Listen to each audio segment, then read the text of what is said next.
How's it going, everyone? Bass here. So just a couple days ago, an article came out on PFF, and basically the article was about wide receivers primed for bigger roles in 2022, and that list included Gabe Davis, Rashad Bateman, MVS, Cedric Wilson, Darnell Mooney, Rondale Moore, and most importantly, Packers' new wide receiver, Sammy Watkins. So in this video, I wanted to go over and react to this article and then give my view on what to expect from Sammy Watkins in the green and gold this year. But before we get this video started, if you are new here and you haven't subscribed yet, please consider going down, clicking the subscribe button for almost daily Packers news, analysis, and updates with training camp just under 10 days away. I'll be posting updates, highlights, and all of that sort during training camp as well. So in this article, they start off by saying Sammy Watkins is primed for a bigger role in 2022 because this Packers wide receiver room is wide open between Allen Lazard, Sammy Watkins, Randall Cobb, Christian Watson, Romeo Doubs, Amari Rodgers, and Samori Toure, which is surely true. Any of these guys could step up to the plate and become that number one wide receiver, become that number one target for Aaron Rodgers. I do believe Allen Lazard and Sammy Watkins will have the most early opportunities to do so. I think they will get the most snaps to begin the season.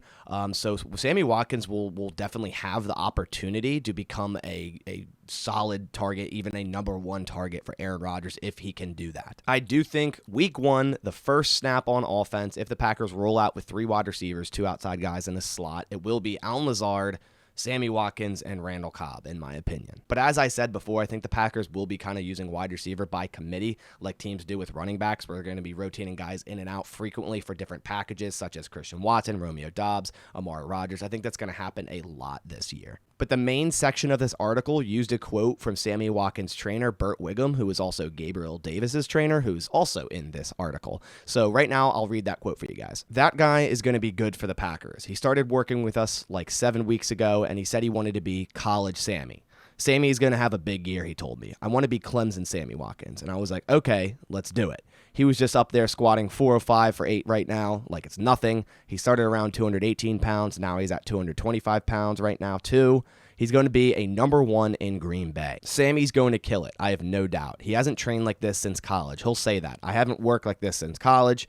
We're spending 2.5, 3 hours on the field in this heat every day, and that sounds crazy, but that's what your body has to go through, so when you get to camp, it's easy. And that's been the knock on him. He gets hurt. Well, he hasn't pushed his body in the offseason, and he'll admit that. So after reading that quote, there are a few main things to go over. And to start, he said he wants to return to his college self, which saying that is much easier than doing it. Sammy Watkins totaled 3,391 yards and 27 touchdowns in his 3-year career at Clemson, a number he hasn't surpassed in the last 6 years in the NFL combined.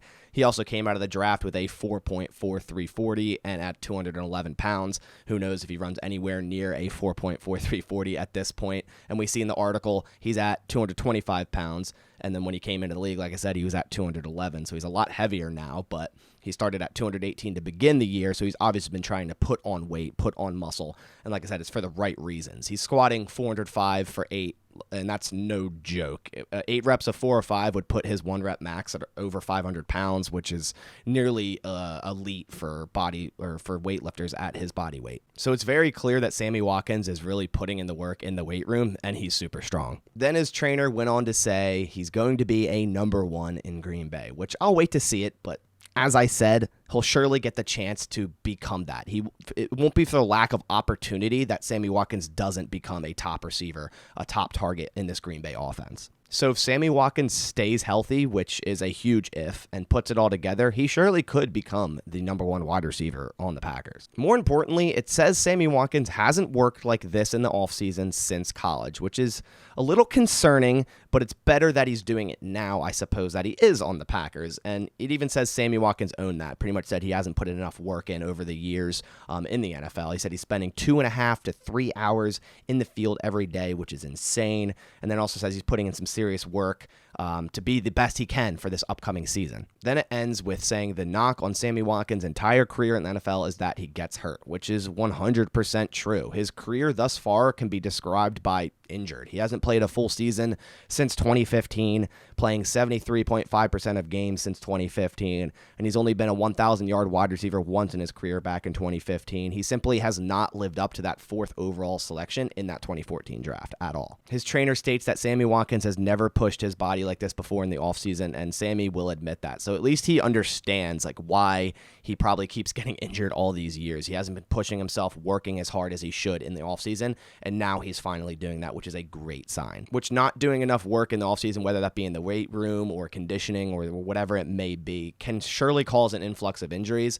So we'll see if that's the case, if it's just Sammy Watkins not doing enough in the offseason is why he's been hurt every year, or maybe he is just injury prone. But obviously at the end of the day, we will see what happens. Talk is talk, but you have to put it all together on the field. But me personally, I do believe Sammy Watkins will be a significant contributor to this Packers team this upcoming season. He's still only 29 years old, and I do think he has some fuel left in the tank. He very well could end up being that super underrated signing of 2022, a vet signing by Brian Gutekunst, just like last year when he signed Devondre Campbell in the offseason, and then Rasul Douglas in the middle of the season. Both guys luckily came on to be very, very good, solid players on this Packers defense, and both got long-term extensions after the last year. So this could happen again. I mean, everyone's counting Sammy Watkins out. I feel like a lot of people are counting him out when I think he could prove a lot of people wrong. But overall, everything is in front of Sammy Watkins. He just has to reach out and grab it. He has to stay healthy, put in the work, get on the same page as Aaron Rodgers, and produce. But I want to hear what you guys think of Sammy Watkins down in the comments below. Do you think he will end up being nothing in Green Bay, or do you think he will actually contribute, be a solid contributor in the first-team offense? And if so, what do you think his ending stat line will be at the end of the year? Just leave that down in the comments below. But that about does it for this video. If you guys didn't know already, I did open a Packers Discord chat about a month ago. So if you want to go join that, it's completely free to come chat Packers football and everything in general. Just go click the link down below. But that about does it. I'll catch you on the next one. Thanks for watching. As always, go Pack Go.